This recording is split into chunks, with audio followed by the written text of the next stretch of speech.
അതെന്താണ്? അതൊരു ബഹുമാനത്തിന്റെ ഭാഗമാണ്. പക്ഷേ ചില അനിവാര്യ ഘട്ടത്തിൽ നിർബന്ധിതമായിട്ട് ചെയ്യേണ്ടി വരികയാണെങ്കിൽ നമ്മൾ അനുവദിക്കാതിരിക്കാൻ പറ്റൂല. എന്തുകൊണ്ടെന്ന് വെച്ചാൽ അത് ദറൂറത്താണ്. ചില സമയത്ത് സാഹചര്യത്തിൽ ദറൂറത്തായതുകൊണ്ട് അങ്ങനെ ചെയ്യുന്നു. എന്നാലും കൂടാതെ കഴിയാത്ത ദറൂറത്തിന്റെ സമയത്തല്ലെങ്കിൽ അത് ചെയ്യരുത് എന്നതാണ് സത്യം. ആട്ടെ, അങ്ങനെ ഈ മനുഷ്യന്റെ റൂഹ് പിരിഞ്ഞോടം മുതൽ ഖബറടക്കുന്നത് വരെ കാഴ്ചക്കാരനായി കൂടെയുണ്ടാകും. അതിന്റെ മുമ്പ് എവിടെ എത്തിയിട്ടുണ്ടാവും? എല്ലിയീനിൽ. മുഅ്മിനീങ്ങളാണെങ്കിൽ എല്ലിയീനിലും, അല്ലാത്തവരാണെങ്കിൽ സിജീനിലും എത്തിയിട്ടുണ്ടാവും. എത്തി അവിടെ ഹബസ് ചെയ്യപ്പെടുകയല്ല, അവിടെ റെക്കോർഡ് ചെയ്ത് അവിടെ അവനെ അഡ്മിഷൻ കൊടുത്തു. അതോടുകൂടി തിരിച്ച് ഈ കാര്യങ്ങളിലൊക്കെ ഭാഗഭാക്കാകാൻ വേണ്ടിയും ദൃക്സാക്ഷിയാവാൻ വേണ്ടിയിട്ടും വരികയും ചെയ്യും. ഇനി അവിടെ നിന്ന് അങ്ങോട്ട് ഖബറിന്റെ കാര്യങ്ങൾ അതിന് അടക്ക ഹദീസുകളിൽ തന്നെ പറഞ്ഞു ഒരുപാട് കാര്യങ്ങൾ പറയാനുണ്ട്. അതൊക്കെ അങ്ങനെ വിസ്തരിച്ച് പറഞ്ഞാൽ അപ്പൊ അടുത്ത കാലത്തൊന്നും ഈ വിഷയം കഴിയൂല. അപ്പൊ അതുകൊണ്ട് വളരെ ചുരുക്കി ചില കാര്യങ്ങൾ മാത്രം ഉണർത്തി പറയാണ്. ഇവിടെ നമ്മൾ ഏറ്റവും കൂടുതൽ പേടിക്കേണ്ടത് ഈ ലോകത്തൊരു മനുഷ്യന്റെ ഭാഗ്യവും ദൗർഭാഗ്യവും അവസാനം കൊണ്ടാണ് തീരുമാനിച്ച് പ്രത്യക്ഷപ്പെടുന്നത്. അവസാനം നന്നായാൽ അതുവരെയുള്ളതൊക്കെ മാലേഷ് ഇല്ലാതായി. അവസാനം ചീത്തയായി പോയാൽ അതുവരെയുള്ളതൊക്കെ നഷ്ടപ്പെടുകയും ചെയ്തു. ഈ അവസാനം നന്നാകാൻ വേണ്ടിയിട്ട് നാം പ്രധാനമായിട്ട് ചെയ്യേണ്ടത് ആദരിക്കേണ്ട വസ്തുവിനെ ആദരിക്കുക എന്നതാണ്. ഒരുപാട് സൽക്രമങ്ങൾ ചെയ്തതോടുകൂടി ആദരിക്കേണ്ട വസ്തുക്കളെ അനാദരിച്ചു പോയാൽ ഈ സൽക്രമങ്ങളൊന്നും നമ്മളെ രക്ഷിക്കാൻ അവസാനം ഉണ്ടാവൂല. ആ അനാദരവ് എന്ന് പറയുന്ന ഒരൊറ്റ കാര്യം മരണസമയത്ത് ഷഹാദത്ത് കലിമ ചെല്ലുന്നതിൽ നിന്നിട്ട് നമുക്ക് പ്രതിബന്ധമാകും. വളരെ സൂക്ഷിക്കേണ്ട ഒരു കാര്യമാണ്. 10 കിതാബ് ഓതീന് ഇപ്പൊക്കെ 10 കിതാബ് ഓത്ത് ഒഴിവാക്കി. മുമ്പ് 10 കിതാബ് ഓതീന് എന്ന് അതിൽ കാണാം. മൻ തകല്ലമ ഹാലത്തല്ലദാനി യുഖ്ശാ അലൈഹി സൂൽ ആഖിബ എന്ന് പറയും. യതലജ്ലജു ലിസാനുഹു ഇൻദൽ മൗതി എന്ന് കാണാം 10 കിതാബിൽ. യതലജ്ലജു ലിസാനുഹു ഇൻദൽ മൗതി. ബാങ്ക് കൊടുക്കുന്ന സമയത്ത് സംസാരിച്ചാല് മരിക്കുന്ന സമയത്ത് കെലിമയെല്ലാം കഴിയൂല, നാവ് വിറക്കും എന്ന് പറഞ്ഞ എന്താ? ബാങ്ക് കൊടുക്കുമ്പോ സംസാരിക്കല ഹറാമാ? ഉണ്ടോ? ഒന്നുമില്ല, ഹറാമൊന്നുമില്ല, നല്ലതല്ല എന്നത്രേ ഉള്ളൂ. വിഷയം അവിടെയല്ല. അള്ളാഹു ആദരിച്ച അവന്റെ ദിക്റാണ് ബാങ്ക്. ഏറ്റവും പ്രധാനപ്പെട്ട ദിക്റുകളിൽപ്പെട്ട അള്ളാഹു ആദരിച്ചൊരു ദിക്റാണ് ബാങ്ക്. അതിനെ അനാദരിച്ചുകൊണ്ട് സംസാരിച്ചാലാണ് ഈ പറയുന്ന എത്തലജുഹു എന്ന് പറഞ്ഞു. അപ്പൊ അള്ളാഹു ബഹുമാനിച്ചതിനെ അനാദരിക്കുക എന്ന് പറയുന്ന കാര്യം സംഭവിച്ചാലാണ് അവസാനം കരിമയെല്ലാം പറ്റാതായി പോവുക. അതിപ്പോ ഒരു ഹറാമൊന്നും വന്നിട്ടില്ല. ഹറാമ് ഹലാല് നോക്കിയിട്ടല്ല, അനാദരവുണ്ടോ, അള്ളാഹു ബഹുമാനിച്ചതിനെ അനാദരിക്കുന്ന അവസ്ഥയുണ്ടോ? അതുകൊണ്ടാണല്ലോ സഹാബാക്കളിൽപ്പെട്ട തന്നെ ഒരു ചെറുപ്പക്കാരൻ മരിക്കാൻ സമയത്ത് നബി സല്ലല്ലാഹു അലൈഹി വസല്ലം തങ്ങളുടെ കൽപ്പന പ്രകാരം സഹാബത്ത് കലിമത്ത് ഷഹാദത്ത് ചൊല്ലിക്കൊടുക്കാൻ പോയി. ചൊല്ലിക്കൊടുത്തു നോക്കുമ്പോൾ ഇദ്ദേഹത്തിന് ലാ ഇലാഹ ഇല്ലല്ലാഹ് ചെല്ലാൻ കഴിയുന്നില്ല. നല്ല ഇബാദത്ത് ചെയ്യുന്ന ഒരു ചെറുപ്പക്കാരനായ സഹാബി, അദ്ദേഹത്തിന് ഷഹാദത്ത് ചെല്ലാൻ കഴിയുന്നില്ല. ഉടനെ ആ ചൊല്ലിക്കൊടുത്ത ആ സഹാബികൾ നബി സല്ലല്ലാഹു അലൈഹി വസല്ലം തങ്ങളുടെ ഹദറത്തിൽ വന്നിട്ട് പറഞ്ഞു, നബിയെ, അദ്ദേഹത്തിന് ഷഹാദത്ത് ചെല്ലാൻ കഴിയുന്നില്ല. അപ്പൊ നബി തങ്ങൾ ചോദിച്ചു, ജീവിതകാലത്ത് അദ്ദേഹം അത് ചെല്ലിയിരുന്നില്ലേ? ഓ, ചെല്ലിയിരുന്നു. പിന്നെന്താ മരണസമയത്ത് അദ്ദേഹത്തിന് പ്രതിബന്ധമായത്? ആ പ്രതിബന്ധം ആകാൻ കാടില്ലല്ലോ. എന്താ അദ്ദേഹത്തിന് ആരാ ബാക്കിയുള്ളത്? കുടുംബത്തിൽ ആര് ബാക്കിയുണ്ട്? ഉമ്മ ഉണ്ട് പറഞ്ഞു. ഉമ്മാനെ വിളിപ്പിക്കാൻ പറഞ്ഞു. ഉമ്മാനെ വിളിപ്പിച്ചു. ഉമ്മ വന്ന് അന്വേഷിച്ചു, നിങ്ങളുടെ മോന്റെ അവസ്ഥ എന്താണ്?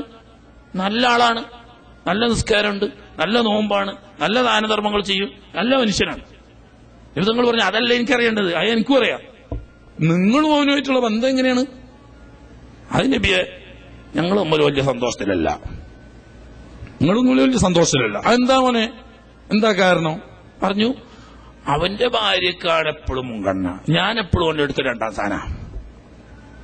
പെറ്റുപോറ്റ ഉമ്മയാവുന്ന ഞാന് 2ാം സ്ഥാനത്ത്, കെട്ടിക്കൊണ്ടുവന്ന പെണ്ണുങ്ങള് 1ാം സ്ഥാനത്ത്. അപ്പൊ എന്നെക്കാൾ അവന്റെ ഭാര്യക്കാണ് അവൻ മുൻഗണന കൊടുക്കുന്നത്.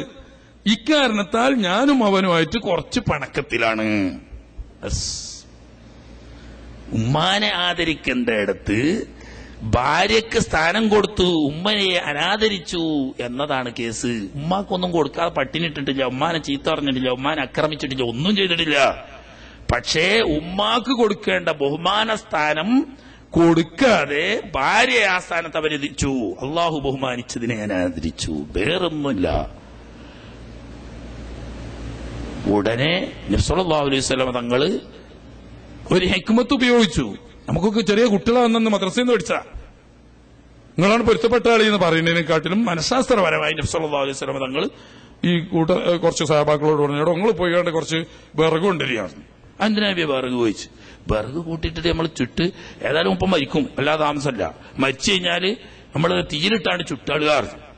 നബിയെ, എന്റെ മോനല്ലേ, എന്റെ മുന്നിൽ വെച്ചിട്ട് ഓനെ എങ്ങനെ തീയിലിട്ട് ചുടുന്നത് എനിക്ക് സഹിക്കാൻ കഴിയോ? എന്നെ അല്ലാതെ നബി തങ്ങളിപ്പോ ഒരാളെ ചുടൂല, ചുടാൻ വേണ്ടിയിട്ടല്ലാണ്. നിങ്ങളത് പൊരുത്തപ്പെട്ട ആളി എന്ന് പറയുന്നതിനെക്കാട്ടിലും ഉമ്മ ഞാൻ അങ്ങോട്ട് പൊരുത്തപ്പെട്ടു ഇങ്ങോട്ട് പറയട്ടെ എന്നുള്ളവർക്ക്. അപ്പൊ നബി തങ്ങൾ പറഞ്ഞു, ഉമ്മ നിങ്ങൾ മനസ്സിലാക്കിയേക്കല്ല, ദുനിയാവിലെ തീ പറഞ്ഞാൽ കുറച്ചേരം കഴിഞ്ഞാൽ കത്തി 800 കഴിഞ്ഞില്ലേ? അതേ സമയത്ത് ഒരിക്കലും നശിക്കാതെ ശാശ്വതമായി ജീവിച്ച് മരണമല്ല ജീവിതമല്ലാത്ത നരകശിക്ഷല്ലേ അനുഭവിക്കേണ്ടി വരിക. നിങ്ങൾ പൊരുത്തപ്പെടാതെ നിങ്ങളെ മോൻ മരിച്ചുപോയാല് അവന് രക്ഷപ്പെടുത്താൻ നിങ്ങൾക്ക് മാത്രമേ ഇപ്പൊ കഴിയുള്ളൂ. ഞാൻ എന്താ വേണ്ട നബി, നിങ്ങൾ ഓന് ശരിക്കും ആത്മാർത്ഥമായിട്ട് പൊരുത്തപ്പെട്ടു കൊടുക്കണം, എന്നാ ഓൻ രക്ഷപ്പെടും, ഇല്ലെങ്കിൽ ഓന് നരകത്ത് പോവും എന്ന് പറഞ്ഞപ്പം പറഞ്ഞു, ഞാൻ അള്ളാഹിനെയും റസൂലിനെയും ഇവിടെ കൂടിയ മുഅ്മിനീങ്ങളെയൊക്കെ സാക്ഷി നിർത്തി ഞാൻ എന്റെ മോന് പൊരുത്തപ്പെട്ടിട്ടുണ്ട് എന്നുമ്മ പറഞ്ഞു. അപ്പൊ നബി സല്ലല്ലാഹു അലൈഹി വസല്ലം തങ്ങൾ നേരത്തെ ചൊല്ലിക്കൊടുക്കാൻ പോയവരോട് പറഞ്ഞു, നിങ്ങളൊന്ന് പോയി നോക്കി, ഉമ്മ ശരിക്ക് ഇഖ്ലാസോട് കൂടിയാണ് പൊരുത്തപ്പെട്ടതെങ്കിൽ ഇപ്പൊ കരിമ ചെല്ലും. ഇല്ല, നമ്മളെ ബോധിപ്പിക്കാൻ വേണ്ടിയിട്ട് പറഞ്ഞതാണെങ്കിലോ ഒരിപ്പോഴും ചെല്ലാൻ കഴിയില്ലായിരുന്നു. അങ്ങനെ ഇവരാണ് ചെന്ന് നോക്കുമ്പോൾ പിന്നെ ചൊല്ലിക്കൊടുക്കേണ്ട ആവശ്യമില്ല. ഇവരങ്ങോട്ട് എത്തുമ്പോൾ മുറ്റത്തെത്തിയപ്പോയി അകത്തുനിന്ന് കെലിമയിലുള്ള ശബ്ദം കേൾക്കുന്നുണ്ട്. അങ്ങനെ അദ്ദേഹം കെലിമയിൽ മരണപ്പെട്ടതിന് ശേഷം ഈ മയ്യത്ത് സംസ്കരണ സമയത്ത് നബി തങ്ങൾ സന്ദർഭത്തിന് ഉപയോഗിച്ച് ഉപദേശം കൊടുക്കുമായിരുന്നു. മയ്യത്ത് ഖബറടക്കാൻ വേണ്ടി കൊണ്ടുവച്ച് അങ്ങനെ മയ്യത്ത് ഖബറടക്കി ആ ഖബറിൽ നിന്നുകൊണ്ടൊരു ഉപദേശം നബി സല്ലല്ലാഹു അലൈഹി വസല്ലം തങ്ങൾ പറഞ്ഞു. അത് ഈ പെട്ടതാണ്, മൻ ഫളല സൗജതുഹു അലാ വാലിദൈഹി ഫഅലൈഹി ലഅനത്തുല്ലാഹി വൽ മലായികതി വന്നാസി അജ്മഈൻ ലാ യഖ്ബലുല്ലാഹു മിൻഹു സർഫൻ വലാ അദ്ലാ. ആ ഖബറിൽ വെച്ചിട്ട് നബി സല്ലല്ലാഹു അലൈഹി വസല്ലം തങ്ങൾ ബാക്കിയുള്ളവർക്ക് ഒരു പാഠമാകാൻ വേണ്ടിയിട്ട് പറയാണ്, പ്രിയപ്പെട്ട സഹോദരങ്ങളെ, സ്വന്തം ഭാര്യയ്ക്ക് ഉമ്മവാപ്പമാരെക്കാളും സ്ഥാനം കൊടുത്ത് ഉമ്മയെയും വാപ്പയെയും അവഗണിച്ചു പോയാൽ അവൻ ചെയ്ത ഫർളോ സുന്നത്തോ ആയ യാതൊരു ഇബാദത്തും തന്നെ അല്ലാഹു തആല കബൂലാക്കൂല എന്ന് പറഞ്ഞ ആഖിബത്ത് ചീത്തയാവും. അതാ പറഞ്ഞതിന്റെ അർത്ഥം.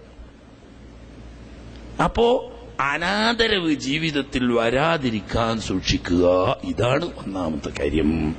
വളരെ മോശമായി ജീവിച്ച ചില ആളുകൾ അവസാനം വളരെ നന്നായി മരിക്കുന്നത് കാണാം. കണ്ടില്ലേ?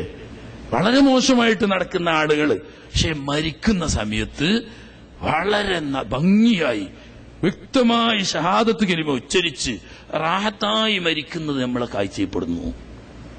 മറ്റു ചില ആളുകളോ ജീവിതത്തിൽ വളരെ ചിട്ടയും വളരെ ഇബാദത്തും നടപടിയും ഒക്കെ നല്ല മനുഷ്യൻ മരിക്കുമ്പോൾ വളരെ മോശമായി മരിക്കുന്നത് നമ്മൾ കാണുന്നുണ്ട്. ഇതിന്റെ മുഖ്യ കാരണം മറ്റേയാൾ നടപടിയൊക്കെ കുറച്ച് മോശമാണെങ്കിലും ആദരിക്കേണ്ട വ്യക്തികളെയും ആദരിക്കേണ്ട വസ്തുക്കളെയും അർഹമായ നിലക്ക് ആദരിച്ചവനാണ്. അവൻ അല്ലാഹു തആല തൗഫീഖ് കൊടുത്ത് അനുഗ്രഹിക്കുകയാണ് അവസാനം നന്നാകാൻ. മറിച്ച് ഇബാദത്തൊക്കെ ഉണ്ട്, പക്ഷേ അനാദരവ് വന്നതിന്റെ പേരിൽ അവസാനം റൂഹ് പിരിയുന്ന സമയത്ത് ഇവൻ ചെയ്ത ഇബാദത്തുകൾക്ക് മുഴുവനും പ്രതിബന്ധം അവനിലേക്ക് അടുക്കാൻ കഴിയാത്ത നിരക്ക് ഈ അനാദരവ് അവന്റെ മുന്നിൽ പ്രതിബന്ധം സൃഷ്ടിക്കുകയും ആഖിബത്ത് മോശമായി പോവുകയും ചെയ്യും. അവിടെയാണ് രക്ഷപ്പെടലും അവിടെയാണ് പരാജയപ്പെടലും. ജീവിതത്തിൽ തന്നെ ശ്രദ്ധിക്കുക, അല്ലാഹു തആല നമ്മളൊക്കെ ആഖിബത്ത് നന്നാക്കി തരുമാറാകട്ടെ. അവസാനം കലിമ ഷഹാദത്ത് ഉച്ചരിച്ച് മരിക്കാനുള്ള തൗഫീഖ് നൽകുമാറാകട്ടെ. അതിനെപ്പറ്റി നമ്മൾ പറഞ്ഞിട്ടില്ല. മുഅ്മിനാകാൻ വേണ്ടിയിട്ടല്ല മരിക്കുന്ന സമയത്ത് ലാ ഇലാഹ ഇല്ലല്ലാഹ് എന്ന് ചില നമസ്കാരത്തിന് തുടങ്ങാനാണ്. ആ ഭാഗം നാളെ പറയാൻ ഇനി അടുത്ത ക്ലാസ്സിലുണ്ട്. അടുത്ത ക്ലാസ്സിൽ ഖബറും തുടർന്നുള്ള കാര്യങ്ങളുമാണ്. കാരണം ചുരുക്കി വിഷയം വല്ലാതെ നീട്ടിക്കൊണ്ടുപോകണ്ടെന്നുള്ളവർക്ക് മരിക്കാൻ സമയത്ത് ലാ ഇലാഹ ഇല്ലല്ലാഹ് എന്ന വാക്ക് അവസാനം വന്നു കഴിഞ്ഞാൽ നബി സല്ലല്ലാഹു അലൈഹി വസല്ലം തങ്ങൾ പറഞ്ഞു, മൻ കാന ആഖിറു കലാമിഹി ലാ ഇലാഹ ഇല്ലല്ലാഹ് ദഖലൽ ജന്ന. അവസാനം ലാ ഇലാഹ ഇല്ലല്ലാഹ് എന്ന വാക്ക് ഉരിയാടാൻ ഭാഗ്യം ലഭിച്ചാൽ അവൻ തീരെ നരകത്തിൽ കടക്കാതെ സ്വർഗാവകാശിയാകും എന്ന് ആണ് നബി തങ്ങൾ പറഞ്ഞതിന്റെ ഉദ്ദേശം എന്നാണ് മഹാന്മാരായ പണ്ഡിതന്മാർ. അപ്പൊ ജീവിതത്തിൽ ഒരുപാട് തെറ്റുകുറ്റങ്ങളും ഒരുപാട് വീഴ്ചകളും അബദ്ധങ്ങളും ഒക്കെ വരുത്തി വെച്ചവനാണ്. പക്ഷെ മരിക്കുന്ന സമയത്ത് ലാ ഇലാഹ ഇല്ലല്ലാഹ് ചെല്ലാൻ ഭാഗ്യം കിട്ടി. എന്നാൽ അതുവരെയുള്ളതൊക്കെ പൊറുക്കപ്പെടും. തീരെ നരകത്ത് കിടക്കാതെ അങ്ങനെ ഒരാൾ ചെല്ലിയില്ലെന്ന് ഒരാൾ ഈമാൻ തെറ്റി കാഫറാണെന്ന് പറയാൻ പറ്റുമോ? ഒരിക്കലുമില്ല. പക്ഷേ ഈ പറയുന്ന ഭാഗ്യം അവന് ദൂരത്താണ്. ചെല്ലാതെ മരിച്ചാള് കാഫറാവുന്നോ അല്ലെങ്കിൽ നരകത്തിൽ തന്നെ ശാശ്വതാവുന്നോ അല്ലെങ്കിൽ നരകത്ത് പോകുന്നൊന്നും ഇതിനർത്ഥമില്ല. പക്ഷേ ഭാഗ്യം കിട്ടിയാൽ അവൻ നരകത്തിൽ കടക്കാതെ എത്ര തെറ്റവൻ ചെയ്തിട്ടുണ്ടെങ്കിലും അതൊക്കെ അല്ലാഹു തആല സൗജന്യമായി പുറത്തു കൊടുത്ത് അവനെ നേരത്തെ നരകത്തിൽ കടത്താതെ തന്നെ സ്വർഗത്തിൽ കടക്കുന്ന ഭാഗ്യവാന്മാരിൽ പെടും അല്ലാഹു സുബ്ഹാനഹു വ തആല. അങ്ങനെ പൂർണ്ണമായ ഓർമ്മയോടുകൂടി ഹക്കടപാടുകളും മറ്റുമൊക്കെ വീട്ടി വസിയത്ത് പറയാനുള്ളതൊക്കെ പറഞ്ഞ് പൂർണ്ണമായ ഓർമ്മയോടുകൂടി ലാ ഇലാഹ ഇല്ലല്ലാഹ് എന്ന് കലിമ ചൊല്ലി ഈമാനോടുകൂടി മരിക്കാനുള്ള സൗഭാഗ്യം അള്ളാഹു നമുക്കെല്ലാവർക്കും തന്ന് അനുഗ്രഹിക്കുമാറാകട്ടെ. നമ്മുടെ ഉമ്മവാപ്പന്മാര്, അതുപോലെ തന്നെ നമ്മുടെ സഹോദര സഹോദരിമാര്, ഭാര്യ മക്കള്, ഉസ്താദന്മാര്, മശായിഖന്മാര്, നമ്മൾക്ക് വേണ്ട സഹായങ്ങളും സഹകരണങ്ങളും ചെയ്തു വന്നവർ, നമ്മുമായിട്ട് ബന്ധപ്പെട്ട എല്ലാ ആളുകൾക്കും മരണപ്പെട്ടു പോയവരുടെ പരലോകം അല്ലാഹു തആല സന്തോഷത്തിലാക്കുമാറാകട്ടെ. ജീവിച്ചിരിക്കുന്നവരുടെ അവസാനം അല്ലാഹു തആല ഈമാൻ സലാമത്താക്കി ആഖിബത്ത് നന്നായി കാമിലായ ഈമാനോടുകൂടി മരിക്കാനുള്ള സൗഭാഗ്യം നൽകുമാറാകട്ടെ. നമ്മളിൽ നിന്നിട്ട് മരണപ്പെട്ടു പോയവരെയും നമ്മളെയും നാളെ ജന്നാത്തുൽ ഫിർദൗസിൽ ഒരുമിച്ച് കൂടാനും സർവോപരി നമ്മളെ പടച്ചു പോറ്റുന്ന ഖല്ലാഖാവുന്ന റബ്ബുൽ ഇസ്സത്തിന്റെ തിർക്കാഴ്ച കാണാനുമുള്ള സൗഭാഗ്യം തന്ന അല്ലാഹു തമ്പുരാൻ അനുഗ്രഹിക്കുമാറാകട്ടെ. റബ്ബനാ ആതിനാ ഫിദ്ദുനിയ ഹസന വഫിൽ ആഖിറതി